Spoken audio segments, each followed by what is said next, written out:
राधे राधे। मेरा नाम है निकिता शर्मा और आप सभी का स्वागत है श्रीमद् भागवत गीता की इस श्रृंखला में। पिछले श्लोकों में हमने समझा कि किस प्रकार अर्जुन श्री कृष्ण से सहायता मांगते हैं और उनकी शरण ग्रहण करते हैं। इन श्लोकों के माध्यम से हमें समझ आता है कि केवल शैक्षिक ज्ञान ही हमारे जीवन की परेशानियां नहीं सुलझा सकता, उसके लिए प्रामाणिक गुरु की आवश्यकता होती है। आज के श्लोकों के माध्यम से जानते हैं कि संजय आगे धृतराष्ट्र से क्या कहते हैं। तो बढ़ते हैं अपनी वीडियो की ओर। श्रीमद् भागवत गीता के दूसरे अध्याय के 9वें श्लोक में कहा गया है कि एव मुक्त्वा ऋषिकेशं गुणाकेशः परन्तपः न योत्से इति गोविंद मुक्त्वा तूष्णीम बभूवः।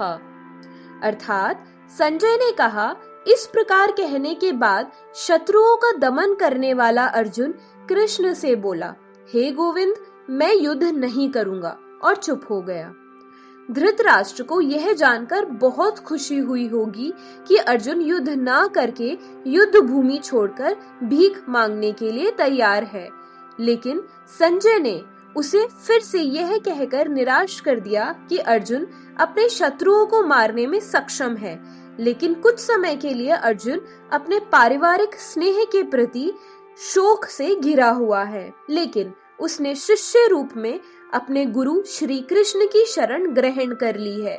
इससे पता चलता है कि जल्द ही वह इस शोक से बाहर आ जाएगा और आत्म साक्षात्कार या कृष्ण भावनामृत के पूरे ज्ञान से प्रकाशित होकर फिर से युद्ध करेगा।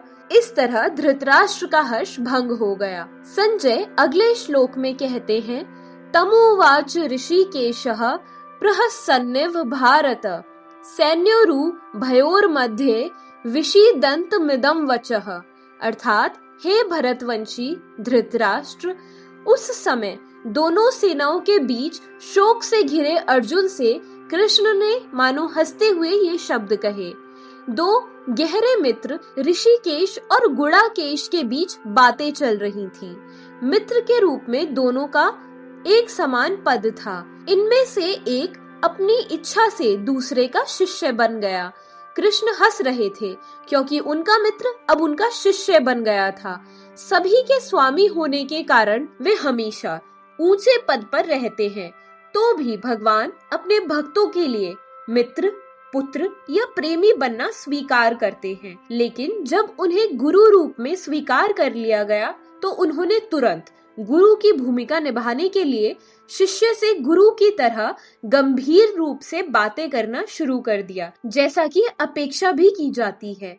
ऐसा लगता है कि गुरु और शिष्य की ये बातें दोनों सेनाओं की उपस्थित में हुई, जिससे सारे लोग लाभ उठा सके।